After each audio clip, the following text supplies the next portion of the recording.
And we're back with Lisa Waterslane in the studio. She comes each week and just shares her garden insights, what she's seen in the gardens or walking the neighborhoods or seen at the garden center or talking with folks. And just, I think there's some value. Gardening is very much a social thing with generational. I think it's my grandkids love hanging with Pop and doing garden stuff, harvesting berries, grapes, and just planting seed. I think there's a lot to it. So I think, plus I don't have to take care or think about this segment. It's all you. So welcome back to the studio, Lisa. Thank you. Always good to be back. And you're right. The grandkids do love gardening. And even though they're further away, when they come to visit us, they love to see what Pop's got growing. Yeah. Last time I think you harvested beets and all kinds of stuff. Beets, a potato. I didn't even know it was there. I went, well, let's just see what's up there. No surprise. And then we bury Indian arrowheads around the yard. I've got big glass marbles. It's like the shooters, not the tiny ones, the bigger ones. I just bury those under rocks sporadically throughout the landscape. There's been hundreds at this point. I don't know how many they've found. But boy, they can go all day searching in the yard for just be plain archaeologists. It's fun.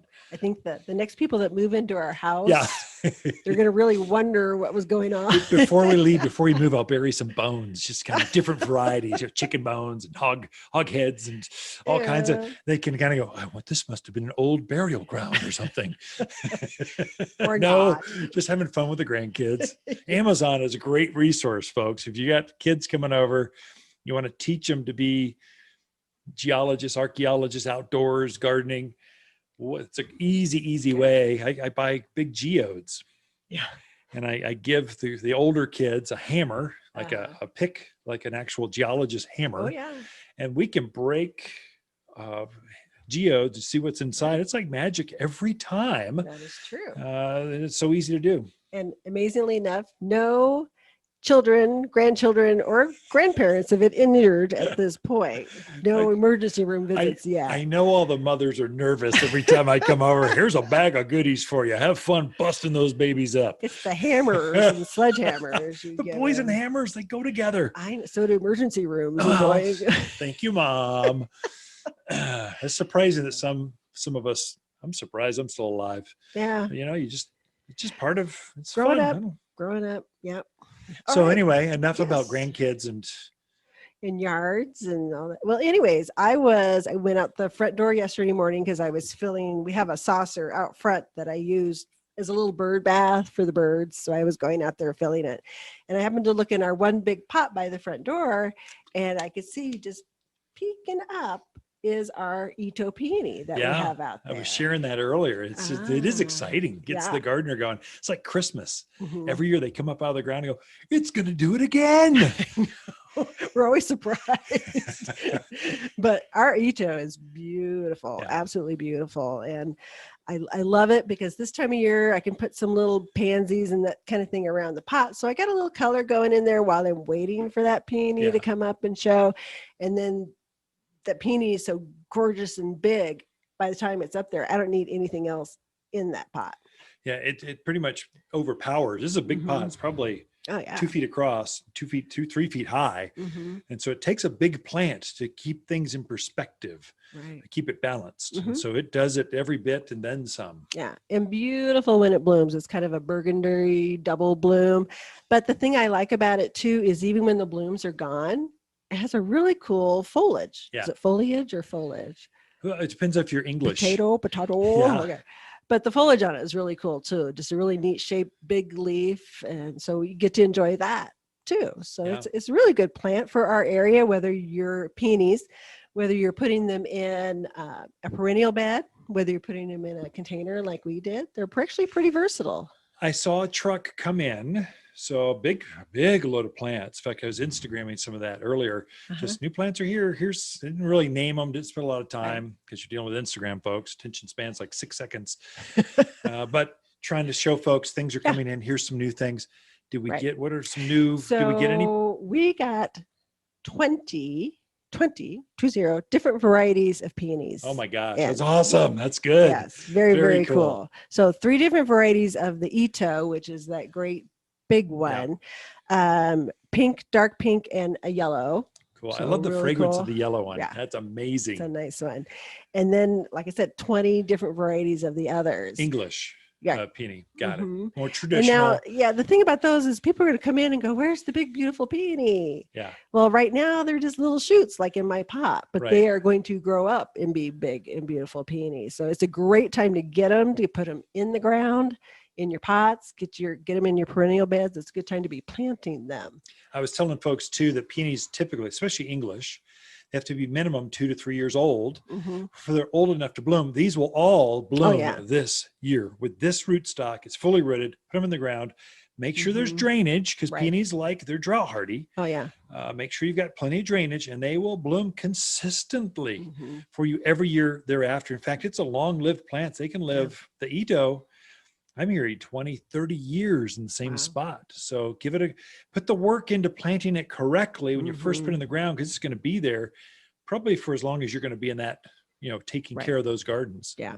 And so all kinds of colors, reds, pinks, burgundies, corals, you name it, we got it. Any periwinkle?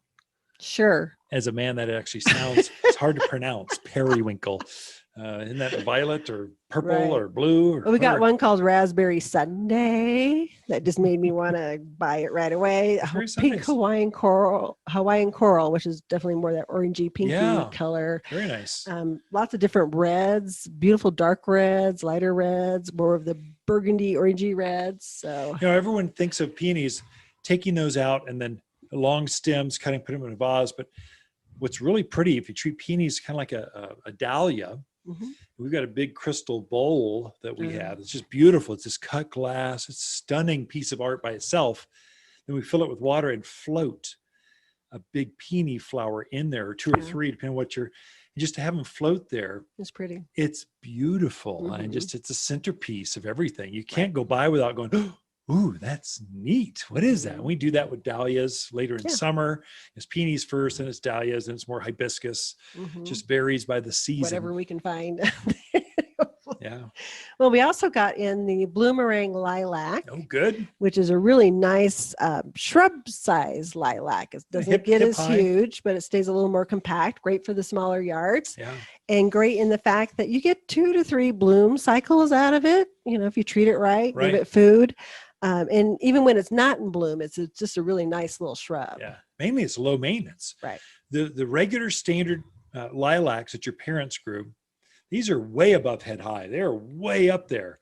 This one's a cute, kind of smaller. It just takes no real pruning. Maybe give it a haircut once a year, and that's it. And the flowers are a little bit smaller, not that still much. Very fragrant. But it makes very fragrant. Yeah. It makes up for it in sheer quantity. You get more flowers on a miniature or bloomerang lilac. This is one too. Last year we ran out by the end of April. There were no lilacs to be had. And it was a busy year. That was COVID was just coming on. We weren't sure what was going to happen. People were spending time outdoors. This year, people are outdoors. They know they can go outdoors in the gardens at least and not die from some mysterious plague. Right. And so we're seeing more gardeners in. I think we'll run it again. If you're thinking about a lilac in your yard, don't wait. Grab it early. In fact, it's better to plant them before they wake up, before they bloom. That way they wake up in your gardens and they're going, oh, where am I at? What's going on here? Let's just bloom right here. You don't have transplant shock with things. That's true. So the other thing we got in were some of the brooms, which are great evergreen, drought hardy, animal resistant plants that every yard should have. So a lot of people are used to the Spanish broom, which is kind of an invasive, gets kind of big and gangly. Yeah. These aren't that. So we have the all gold, which is the yellow one. Again, very fragrant. Lena, which is my favorite, it's kind of a red yellow, orange. It's a Scottish broom, right? Yeah, Scottish broom. Sorry, Scottish brooms. Really unique coloring on that one. And then Minstead, which is kind of a lavenderish color. Yeah. So those are great ones to put out in your yard if you want a little more of a low maintenance yard. You don't want, or if you have a lot of deer, javelina, bunnies, they're very resistant to that. Kind of reminds me of a pencil plant, like down the South, Florida's you got a pencil plant. Uh-huh. Only this one's hardy. Right. It's not quite as large, but the leaves are very small, but the stems are very green, very drought hardy. It fits our Southwestern lifestyle. Very well. But the flowers are crazy, crazy fragrant. Just fills the entire room up with. Right. And javelina don't bother them. Deer don't eat them. Nothing bothers them. Sun. It's great Take for a those blow hot dryer to spots. it. Yeah. Well, we are out of time, Lisa. Thank you so much for coming back in. Sure. Ken and Lisa Lane and the Mountain Gardeners. We'll be right back.